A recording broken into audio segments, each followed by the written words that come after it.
شروع اللہ کا نام لے کر جو بڑا مہربان نہایت رحم والا ہے۔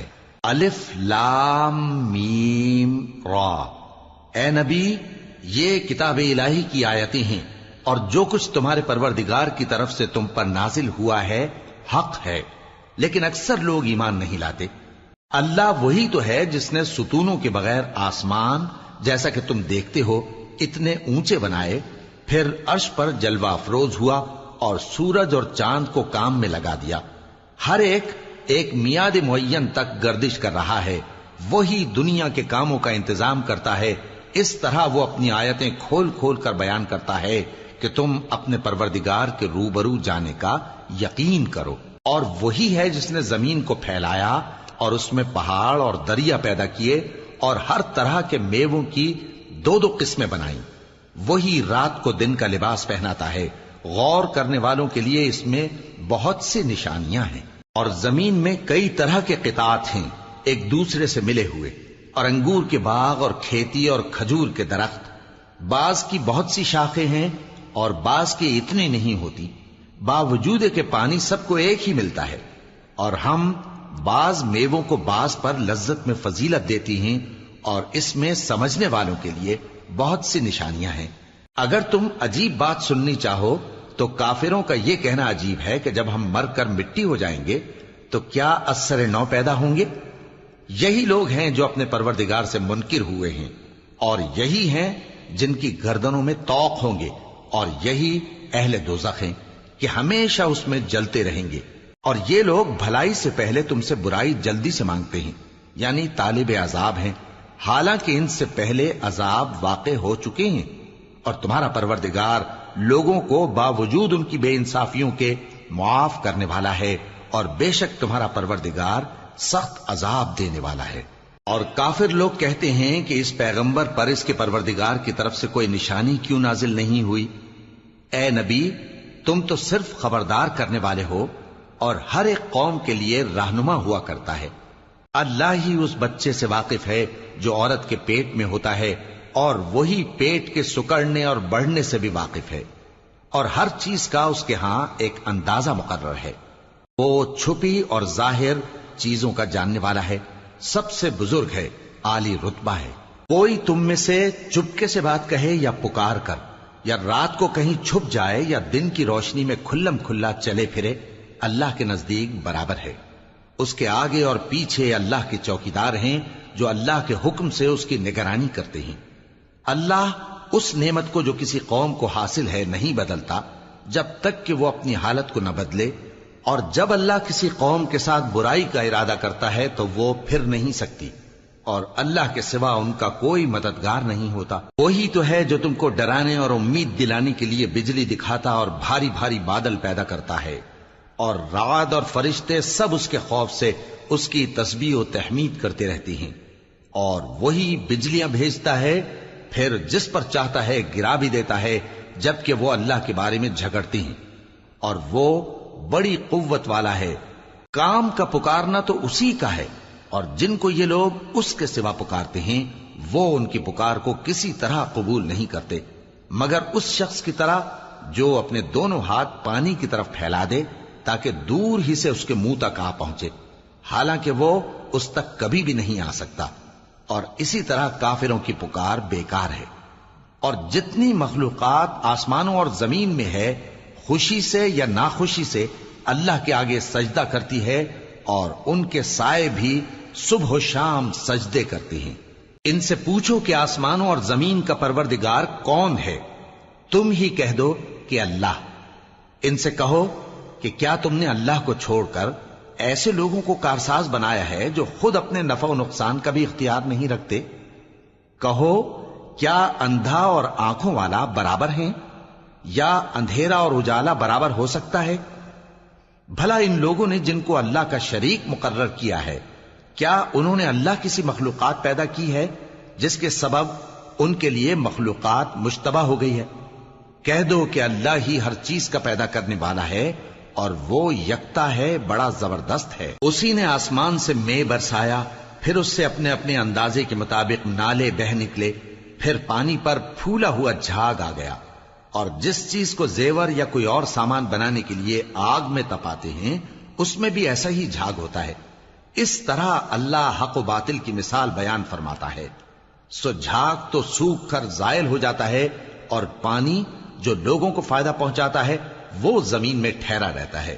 اس طرح اللہ صحیح اور غلط کی مثالیں بیان فرماتا ہے تاکہ تم سمجھو. جن لوگوں نے اللہ کے حکم کو قبول کیا ان کی حالت بہت بہتر ہوگی، اور جنہوں نے اس کو قبول نہ کیا اگر روئے زمین کے سب خزانے ان کے اختیار میں ہوں تو وہ سب کے سب اور ان کے ساتھ اتنے ہی اور نجات کے بدلے میں صرف کر ڈالیں، مگر نجات کہاں؟ ایسے لوگوں کا حساب بھی برا ہوگا اور ان کا ٹھکانہ بھی دوزخ ہے، اور وہ بری جگہ ہے. بھلا جو شخص یہ جانتا ہے کہ جو کچھ تمہارے پروردگار کی طرف سے تم پر نازل ہوا ہے حق ہے، وہ اس شخص کی طرح ہے جو اندھا ہے، اور سمجھتے تو وہی ہیں جو عقل مند ہیں، جو اللہ کے عہد کو پورا کرتے ہیں اور قول و قرار کو نہیں توڑتے، اور جن رشتوں کے جوڑے رکھنے کا اللہ نے حکم دیا ان کو جوڑے رکھتے اور اپنے پروردگار سے ڈرتے رہتے اور برے حساب سے خوف رکھتے ہیں. اور جو اپنے پروردگار کی خوشنودی حاصل کرنے کے لیے مصائب پر صبر کرتے ہیں اور نماز پڑھتے ہیں، اور جو مال ہم نے ان کو دیا ہے اس میں سے پوشیدہ اور ظاہر خرچ کرتے ہیں اور نیکی سے برائی کو دور کرتے ہیں، یہی لوگ ہیں جن کے لیے عاقبت کا گھر ہے، یعنی ہمیشہ رہنے کے باغات جن میں وہ داخل ہوں گے، اور ان کے باپ دادوں اور بیویوں اور اولاد میں سے جو نیکوکار ہوں گے وہ بھی بہشت میں جائیں گے، اور فرشتے بہشت کے ہر ایک دروازے سے ان کے پاس آئیں گے اور کہیں گے تم پر سلام ہو، یہ تمہاری ثابت قدمی کا بدلہ ہے، اور عاقبت کا گھر خوب گھر ہے. اور جو لوگ اللہ سے پختہ عہد کر کے اس کو توڑ ڈالتے اور جن رشتوں کے جوڑے رکھنے کا اللہ نے حکم دیا ہے ان کو قطع کر دیتے اور ملک میں فساد کرتے ہیں، ایسوں پر لعنت ہے اور ان کے لیے برا انجام ہے. اللہ جس کا چاہتا ہے رزق فراخ کر دیتا ہے اور جس کا چاہتا ہے تنگ کر دیتا ہے، اور کافر لوگ دنیا کی زندگی پر خوش ہو رہے ہیں، اور دنیا کی زندگی آخرت کے مقابلے میں بہت تھوڑا سامان ہے. اور کافر کہتے ہیں کہ اس پیغمبر پر اس کے پروردگار کی طرف سے کوئی نشانی کیوں نازل نہیں ہوئی؟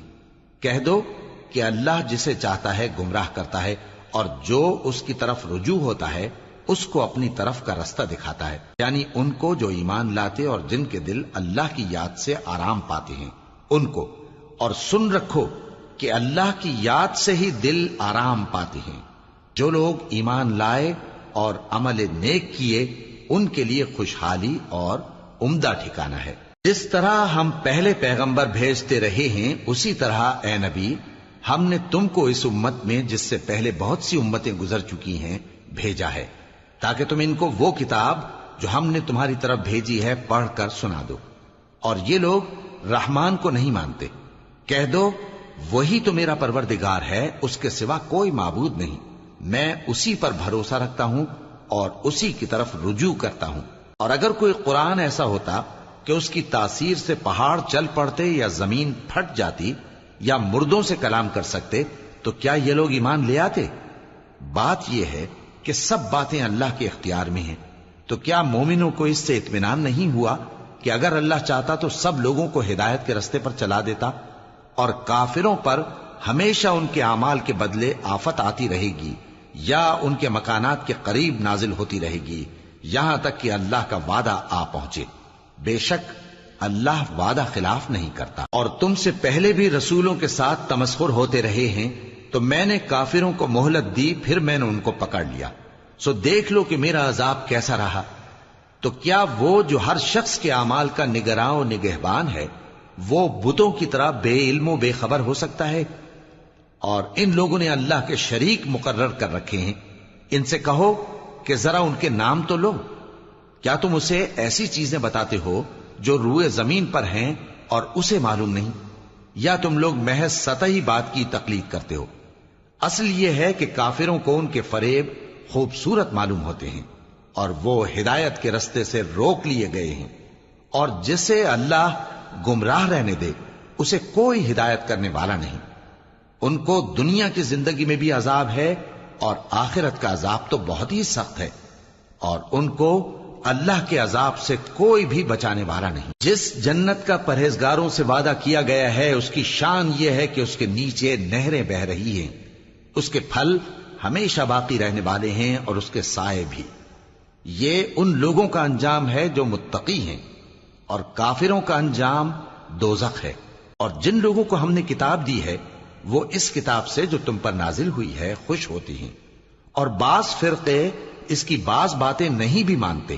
کہہ دو کہ مجھ کو یہی حکم ہوا ہے کہ اللہ ہی کی عبادت کروں اور اس کے ساتھ کسی کو شریک نہ بناؤں۔ میں اسی کی طرف بلاتا ہوں اور اسی کی طرف مجھے لوٹنا ہے۔ اور اسی طرح ہم نے اس قرآن کو عربی زبان کا فرمان بنا کر نازل کیا ہے، اور اگر تم علم آ جانے کے بعد ان لوگوں کی خواہشوں کے پیچھے چلو گے تو اللہ کے سامنے کوئی نہ تمہارا مددگار ہوگا اور نہ کوئی بچانے والا۔ اور اے نبی، ہم نے تم سے پہلے بھی پیغمبر بھیجے تھے اور ان کو بیویاں اور اولاد بھی دی تھیں، اور کسی پیغمبر کے اختیار کی بات نہ تھی کہ اللہ کے حکم کے بغیر کوئی نشانی لے آتا۔ ہر حکم قضا کتاب میں لکھا ہوا ہے۔ اللہ جس چیز کو چاہتا ہے مٹا دیتا ہے اور جس کو چاہتا ہے باقی رکھتا ہے، اور اسی کے پاس اصل کتاب ہے۔ اور اگر ہم کوئی عذاب جس کا ان لوگوں سے وعدہ کرتے ہیں تمہیں دکھائیں، یعنی تمہارے روبرو ان پر نازل کریں، یا تمہاری مدت حیات پوری کر دیں، یعنی تمہارے انتقال کے بعد عذاب بھیجیں، تو تمہارا کام ہمارے احکام کا پہنچا دینا ہے اور ہمارا کام حساب لینا ہے۔ کیا انہوں نے نہیں دیکھا کہ ہم زمین کو اس کے کناروں سے گھٹاتے چلے آ رہے ہیں، اور اللہ جیسا چاہتا ہے حکم کرتا ہے، کوئی اس کے حکم کا رد کرنے والا نہیں، اور وہ جلد حساب لینے والا ہے۔ جو لوگ ان سے پہلے تھے وہ بھی بہتیری تدبیریں کرتے رہے ہیں، سو تدبیر تو سب اللہ ہی کی ہوتی ہے۔ ہر شخص جو کچھ کر رہا ہے اللہ اسے جانتا ہے، اور کافر جلد معلوم کر لیں گے کہ آخرت میں اچھا انجام کس کے لیے ہوتا ہے۔ اور کافر لوگ کہتے ہیں کہ تم پیغمبر نہیں ہو۔ کہہ دو کہ میرے اور تمہارے درمیان اللہ اور وہ شخص جس کے پاس کتاب آسمانی کا علم ہے بطور گواہ کافی ہے۔